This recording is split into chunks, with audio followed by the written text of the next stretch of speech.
Elias's bedroom. The door was slightly ajar, and Noah pushed it open. The room was just as he had always known it, yet it felt completely different. Posters of faraway stars and ancient castles were tacked neatly to the walls. A stack of adventure books sat on the bedside table, their colorful spines facing out. It was a room full of dreams and stories, but tonight it held no warmth. The air was still and heavy, and a faint, cool draft seemed to come from the window, which was cracked open just a little. Noah looked around, his eyes scanning every corner for a clue, for any sign of his friend.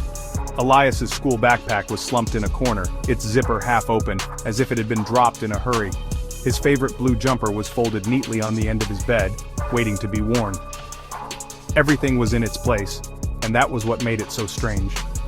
It was as if Elias had simply vanished into thin air, leaving everything behind. There was no note on the desk, no sign of a struggle, nothing to explain where he could have gone. A feeling of deep worry washed over Noah. He sat on the edge of Elias's bed, the silence of the room pressing in on him. He could hear the faint murmur of the villagers outside, their voices a low hum of anxiety. He imagined their worried faces and heard their whispers about the forest. They believed Elias had run away, that the dark woods had called to him. But Noah knew his friend.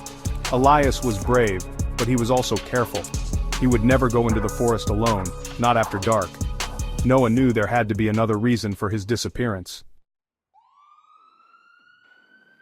As darkness fell completely, the village seemed to shrink away from the towering forest. Lanterns were lit, casting wobbly pools of yellow light on the paths, but they did little to push back the deep shadows. From Elias's window, Noah could see the villagers pointing towards the woods. Their gestures were sharp and fearful, as if the forest itself was a monster that had swallowed his friend. "He's run off, that one," he heard a woman say to her neighbor. "Always had his head in the clouds, dreaming of adventures. The forest has taken him." The words were like sharp stones hitting Noah's heart. The whispers grew louder, spreading from house to house like a creeping vine. Everyone seemed to have the same idea. They thought Elias, with his love for stories of knights and hidden treasures, had finally decided to live out one of his own tales.